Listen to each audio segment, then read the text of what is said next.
News.mc on Monaco Info is brought to you by Monaco Legend Properties.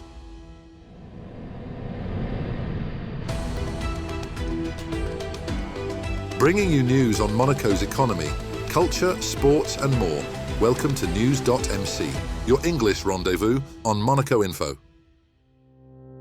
Coming up on News.mc, discover past week's top stories and meet the people who make Monaco. My name is Aude Berlin. I'm the co-founder of One Lifestyle and of Luxury Professionals of Monaco, and you're watching News.mc on Monaco Info. What's been making headline in the past week? Monaco hosted the third Polar Symposium between the 23rd and 27th February, organised by the Prince Albert II of Monaco Foundation, bringing together scientists, policymakers and environmental experts to discuss the future of the Arctic and Antarctic. The event has become an important platform for international dialogue on the protection of the planet's most fragile ecosystems. Although often seen as remote, polar regions are critical indicators of climate change, warming 3 to 4 times faster than the global average.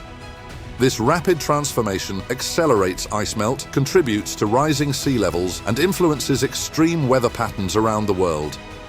Over 3 days of discussions, participants examined environmental, scientific, and geopolitical challenges affecting both polar regions.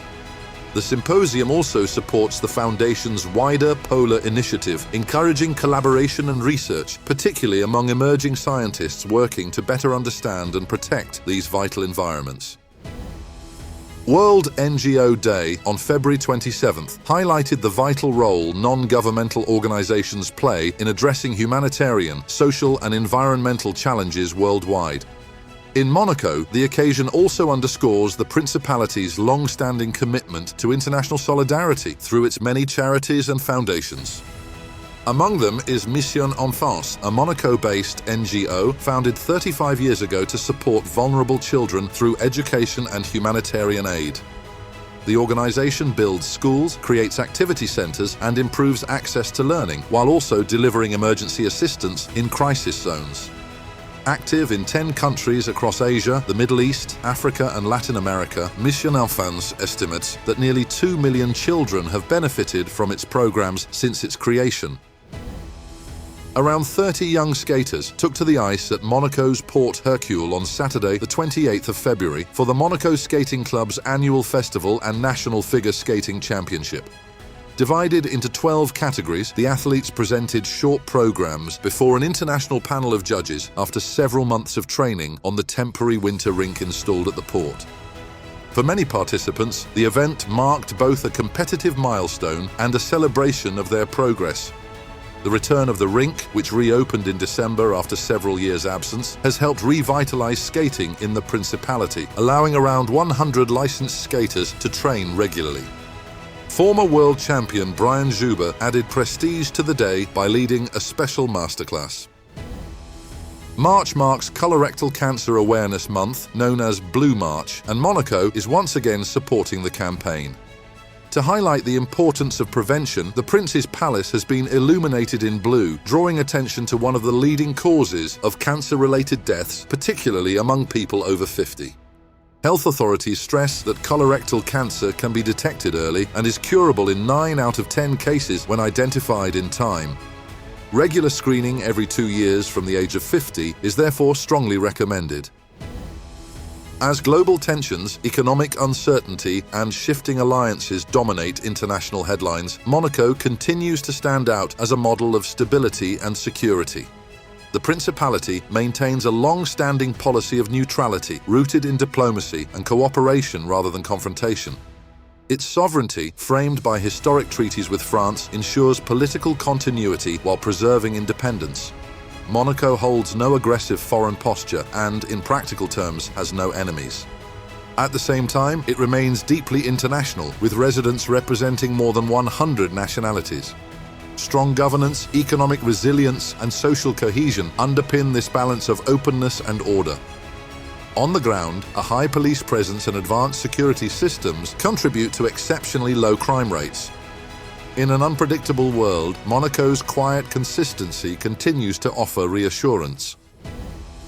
His Serene Highness Prince Albert II visited the Balzirossi Prehistoric Museum in nearby Ventimiglia, a historic site closely linked to Monaco's scientific and archaeological heritage, on March the 3rd. Welcomed by local authorities, the sovereign explored the museum's exhibition spaces overlooking the sea, including galleries dedicated to Upper Paleolithic tombs and the remarkable discoveries of the nearby Prince's Cave. The site holds exceptional archaeological importance, with layers of deposits documenting up to 240,000 years of human presence in the region. Long studied by teams from Monaco's Museum of Prehistoric Anthropology, the caves continue to reveal insights into Neanderthal life, early tools, and climatic evolution. The visit highlighted Monaco's enduring commitment to preserving and researching the shared prehistoric heritage of the Mediterranean region. Young parliamentarians from across the French-speaking world gathered in Monaco on March the 2nd and 3rd for the first meeting of the Parliamentary Assembly of the Francophonies Youth Network, to be held in the Principality. Invited by Monaco's National Council, 16 representatives took part in 2 days of discussions focused on major societal issues, including environmental protection, digital challenges, and youth exposure to social media. The gathering highlighted the importance of parliamentary diplomacy and cooperation between French-speaking countries. Participants also exchanged ideas with Monaco's young elected representatives, fostering dialogue on shared concerns. Monaco marked International Women's Rights Day with the return of the Pauher event at the Espace Léo Ferré on March the 6th. Organised by the Committee for the Promotion and Protection of Women's Rights, the day focused on inequalities in health and sport throughout a woman's life.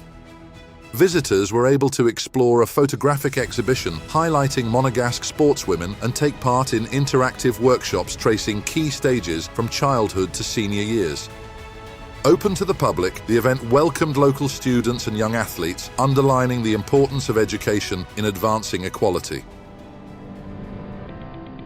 The Roka team suffered an 88-70 defeat to Fenerbahce Beko Istanbul in a EuroLeague clash on Thursday, March 5th, with the host controlling the game from the opening minutes. Monaco fell behind early after a quick 9-0 run and struggled to regain momentum despite efforts from Mike James and Nemanja Nedovic to spark a comeback. Talon Horton-Tucker proved decisive for Fenerbahce, finishing with 28 points and repeatedly stopping the Roka team's attempts to close the gap. The loss ends a difficult night for Monaco against one of the EuroLeague's most informed teams. Next up, our exclusive interview with the personalities making the Principality. My name is Aude Berlin. I'm the co-founder of One Lifestyle and of Luxury Professionals of Monaco. I am born and raised in Monaco, but I've been traveling a lot and living abroad for the past 15 years between mostly Dubai in the Middle East and Geneva. And I recently came back to Monaco about 4 years ago. I went to school in Monaco. I did public sector. I did École de la Condamine, Collège Charles III, Lycée Albert Ier. And then I did prep school, class prépa HEC. After that, I studied in a business school in Lille, and I ended up my studies in Canada. Following that, I started my career in Geneva in a big company called Procter & Gamble that is a leader in consumer goods industry, and I used to work in the luxury segment of Procter & Gamble, managing the licensed fragrances for the company. I spent more than 10 years in big corporation. This is where I learned the way of working, really. American corporations teach you entrepreneurship differently. I left Dubai after 7 years in the Middle East. When I came back to Monaco about 4 years ago, I created 2 companies. So One Lifestyle is a Monaco-based company. The mission that we have is to challenge the luxury travel industry. Today, the client is not so much interested into going to a destination, but into the experience that he's going to live. So a few example is the access that we have to some of the ateliers of a very high-end luxury Parisian brand in Paris. We are able also to commercialize the Orient Express. There's a big passion today for slow travel. And again, it's not so much about the destination, but it's about the journey. So in what we're creating is very much about creating authentic experience that are rooted in the season and that are storytelling, because this is what our clients are looking for. Finding more depth into the travel, whether it's purpose-driven, whether it's cultural-driven, or whether it's health-driven. That's the type of experiences that we craft.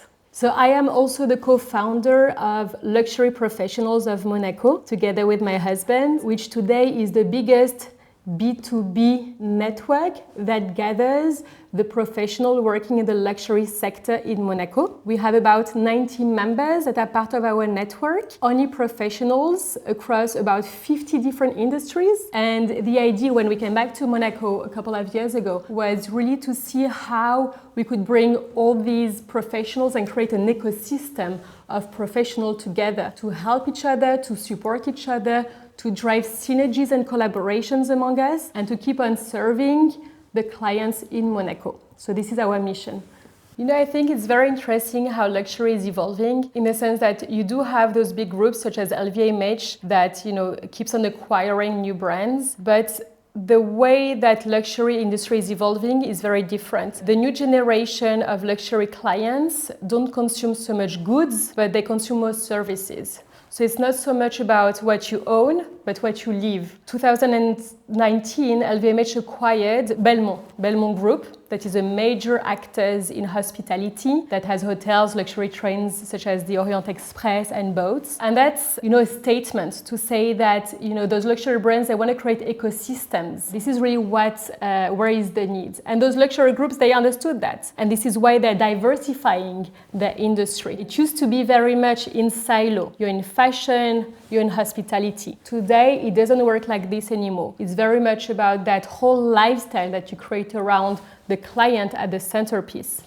Monaco is an interesting market because it's a small market, of course, it's a small country, but it's a highly strategic one for brands and companies. It's a flagship market, it's an image market. You do have a lot of international events taking place here that are attracting a lot of people in a couple of days, which is quite unique, and an interesting profile of people. Think the Grand Prix de Monaco, the Rolex Masters, or the Yacht Show, for example, being three of the main events in Monaco. So for brands, it's about, you know, I guess, how can you connect with your audience during those events? So it's not so much about, I would say, a big market for brands to play, but a strategic market for brands to invest during those events. It's up to us now as luxury actors to improve and step up our game, yes. You always have, you know, that perception growing up here and then leaving and coming back, you see it from a fresh eye. And I think this is really interesting. I think Monaco has evolved. In today's context, Monaco is very attractive for security, for the lifestyle. People really value that above a lot of other things. Compared to my childhood, I see it much more international. You have today, and this is a great chance that we have living here, of having the lifestyle of a big city with the security, the support system of a village. I still think that there's a lot we can do to improve, you know, the needs and the requests. And this is also with One Lifestyle what we are trying to do. That's all for today. Thank you for watching News.mc, your English rendezvous on Monaco Info. Discover the full interview and more stories on our websites, News.mc and MonacoInfo.com. Next week, we will receive Louise Costa, founder and executive editor of the Monégasque. This show is intended to provide a summary of the past week's top stories for the English-speaking audience. For daily and real-time news updates in English, please visit News.mc and subscribe to our free daily newsletter. For French news, visit MonacoInfo.com. This show was brought to you by Monaco Legend Properties.